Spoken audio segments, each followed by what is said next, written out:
Rosa Flores has this out front investigation. And I want to warn you, because we've never played this before. You're going to see it here. And some of this video is graphic. First, there was the shocking video of Laquan McDonald, and then Ronald Johnson, with the foot chase both shot and killed by Chicago police. Cases that have caused outrage. But there's a third police shooting and video that few have seen. We've talked to two men who have seen it, and they say it shows in detail the killing of black teen Cedric Chapman by a Chicago police officer in 2013. He is running as fast as he possibly can away from the police, and he is shot. Brian Kaufman represents Chapman's family and has been fighting for the release of the video. Approximately 3 to 4 seconds elapses and the first bullet is fired. And he is dead within 8 seconds of getting out of his car and running. They saw the commotion or they heard the gunshot. Lorenzo Davis analyzed the video second by second and says this case cost him his job. We felt like it was unjustified shooting.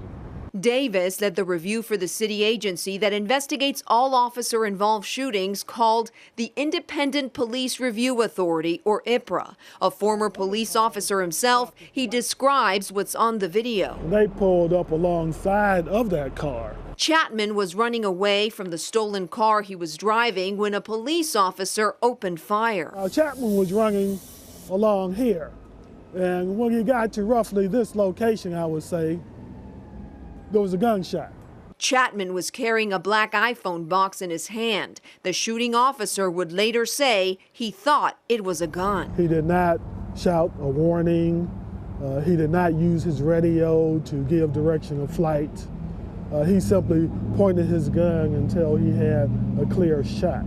Lorenzo Davis says that when he deemed the shooting unjustified, his boss at IPRA asked him to change it to justified. When he refused, he says he was fired. IPRA assigned another investigator and called part of Davis's report glaringly biased, saying there was a significant discrepancy between Davis's findings and what the facts of the case actually show. The officer who shot Chapman was exonerated. They don't want to say that the shooting was wrong. Why is that? Because then it makes it look like some police officers are killers.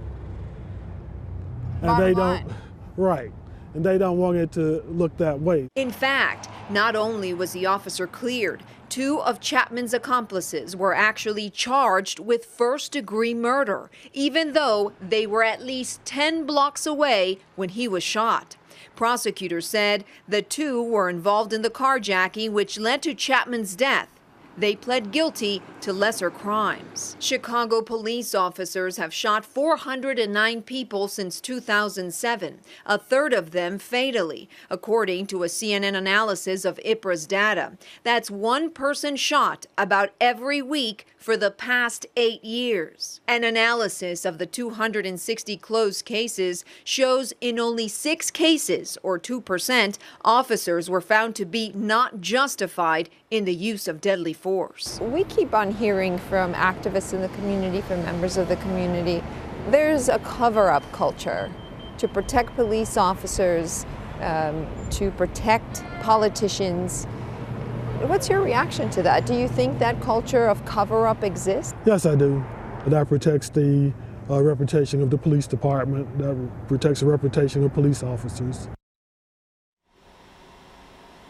Now, CNN has reached out to the Chicago Police Department, to the Independent Police Review Authority, and to Cook County State's Attorney's Office and has received no comment. Now, we should add that in the past week, Mayor Rahm Emanuel has asked the superintendent of police to resign, the head of IPRA to resign, and has also welcomed the DOJ to come into Chicago and investigate the Department of Police. Now, we should say that DOJ investigation is underway, and one of the things that they're looking at is use of force.